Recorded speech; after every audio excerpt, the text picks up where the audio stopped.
श्रीराम लक्ष्मण को काहींकी देइथिले मृत्युदंड।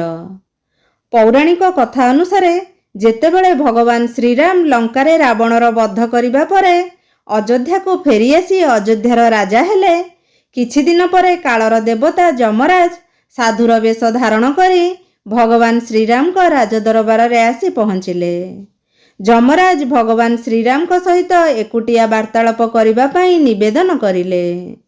जमराज प्रभु श्रीराम को कहिले, मु आपणको गोटे वचन मागुछि कि जेतेबेले जाए मोर आपणकर वार्तालाप चलीथिबो ता भितरे केही भी आसीबेनी। आम मध्यरे जदि केही आसीबे ताहले आपणको ताको मृत्युदंड देबाकू पड़िबो। भगवान श्रीराम जमराज को वचन देइदेले। प्रभु श्रीराम लक्ष्मण को द्वारपाल करी कहिले कि जेतेबेले जाए मोर वार्तालाप न सरीछि काहाकू भी भीतर को आसीबाकू देबो नाही, नहेले मोते ताको मृत्युदंड देबाकू पड़िबो। लक्ष्मण प्रभुंको आज्ञा मानी द्वारपाल होई छिड़ा हेई गले। एही मध्यरे अयोध्यार राजमहल रे किछि समय परे ऋषि दुर्वासा आसी पहुँचिले एवं प्रभु श्रीराम को सहित तुरंत साक्षात कराइबा पई लक्ष्मण को कहिले। किंतु लक्ष्मण ऋषि दुर्वासा को कहिले कि प्रभु श्रीराम एबे किछि विशेष वार्तालाप करुछंती, तेणु तुरंत आपणक सहित साक्षात करि परिबेनी।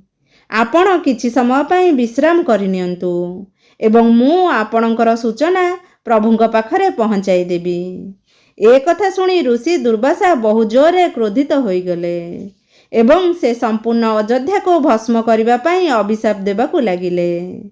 ए सबु देखि लक्ष्मण निजर अयोध्या नगरी को बंचाइबा पई निजर मृत्यु को भय न करी जमराज एवं प्रभु श्रीराम को पाखकू चलीगले और प्रभु को ऋषि दुर्वासा आगमनर सूचना देले। भगवान श्रीराम शीघ्रतार सहित जमराज को सांगरे वार्तालाप शेष करी ऋषि दुर्वासा स्वागत कले।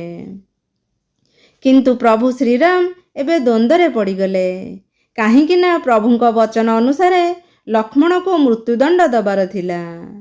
एबे प्रभु जानी पारु नथिले कि निजर भ्राता लक्ष्मण को केमिति मृत्युदंड देबे, किंतु से जमराज को वचन देइथिले तांको पूर्ण करबाकू पड़िबो।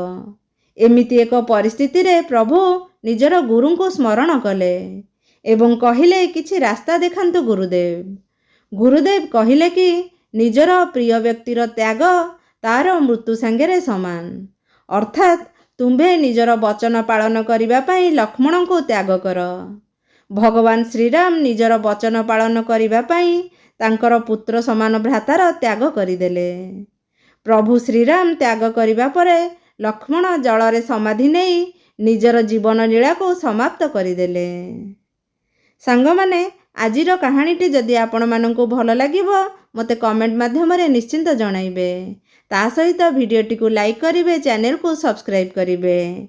जय श्री राम।